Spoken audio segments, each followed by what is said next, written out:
Morning student. आज हम बात करते हैं उच्च न्यायालय के जो कार्य क्षेत्र और शक्तियां जो है उनके बारे में। सबसे पहले हम उच्च न्यायालय के मूल क्षेत्र अधिकार के बारे में बात करते हैं। देखो, उच्च न्यायालय के मूल क्षेत्र अधिकार के अंदर उन कुछ तथ्य ऐसे हैं, कुछ टॉपिक ऐसे हैं जिनकी सुनवाई सीधे उच्च न्यायालय में ही हो सकती है। जिस प्रकार के विवादों की, अगर ऐसे विवादों की बात करें तो संसद और विधानमंडल के सदस्यों के निर्वाचन से संबंधित किसी भी प्रकार के विवाद, संसद के सदस्य, लोकसभा या राज्यसभा के सदस्य हों या फिर राज्य के विधानमंडल यानी विधानसभा विधान परिषद के सदस्य हों, इनके निर्वाचन में किसी प्रकार के कोई विवाद हो तो इस प्रकार के विवादों को सुनवाई के लिए सीधे उच्च न्यायालय में भेजा जा सकता है। उसके अलावा राजस्व एकत्रीकरण की बात हो तो ऐसे विवाद हो, या फिर मूल अधिकारों के संबंध में उत्पन्न किसी भी प्रकार के विवाद को सीधे उच्च न्यायालय में भेजा जा सकता है। इसका मतलब ये उच्च न्यायालय के मूल क्षेत्राधिकार के अंतर्गत आते हैं। नंबर 2 हम बात करते हैं रिट या याचिका से संबंधित अधिकारिता। उच्च न्यायालय के पास संविधान के अनुच्छेद 226 के अनुसार इस प्रकार की रिट होती हैं जिनका इस्तेमाल जो है समय समय पर जो है नागरिकों के हितों में उच्च न्यायालय द्वारा किया जा सकता है। ऐसे रिट जो है वो कौन कौन से हैं? बंदी प्रत्यक्षीकरण है, परमादेश है, उत्प्रेषण है, प्रतिषेध है या अधिकार प्रक्षा है। इस प्रकार की रिट लगाकर समय समय पर उच्च न्यायालय जो है आम नागरिकों के हितों में कार्य कर सकता है। ये अधिकार भी किसके पास है? उच्च न्यायालय के पास है। तीसरा अपन बात करते हैं अपीलीय क्षेत्राधिकार की।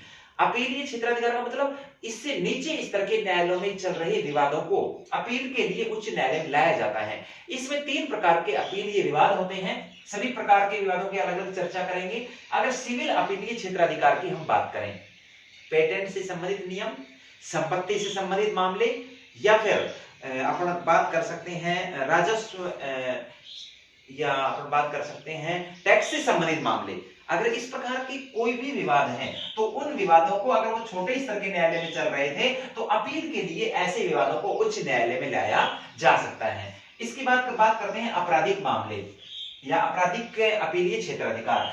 किसी भी व्यक्ति को नीचे स्तर के न्यायालयों में 4 वर्ष से अधिक की सजा मिली हो या मृत्यु दंड मिला हो, 4 वर्ष से अधिक की सजा या मृत्यु दंड अगर किसी व्यक्ति को मिला है तो ऐसे मामलों की सुनवाई जो है उच्च न्यायालय में की जा सकती है। ये उच्च न्यायालय का आपराधिक अपीलीय क्षेत्राधिकार के अंतर्गत आता है। तीसरा अपन बात करते हैं संवैधानिक अपीलीय क्षेत्राधिकार।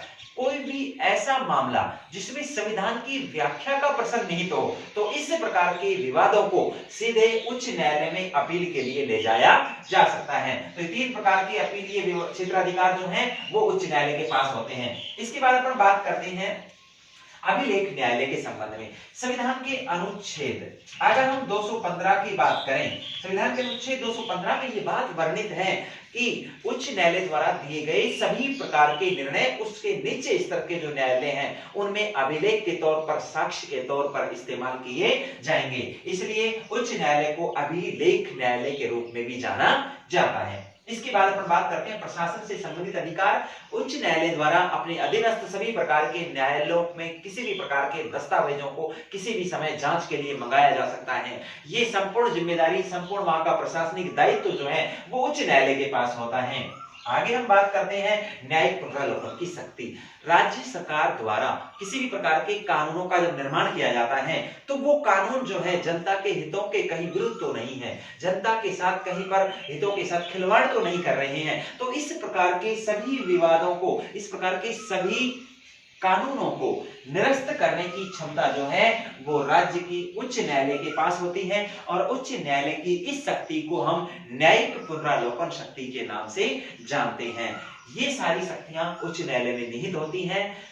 इसी के साथ हमारा राज्य सरकार का दूसरा टॉपिक भी खत्म होता है। अब तक हमने 2 इंपॉर्टेंट टॉपिक पढ़े हैं। केंद्र सरकार, राज्य सरकार दोनों जो है 80 नंबर का जो बोर्ड एग्जाम होता है उसमें से 15 नंबर के ये दोनों लेसन आते हैं, यानी बहुत बड़ा जो अंक भार है वो अभी तक हमने दोनों पाठों में क्लियर कर लिया है। इन दोनों पाठों के वीडियो को आपको बार बार देखना है और उनको अच्छी तरीके से लर्न करना है। धन्यवाद।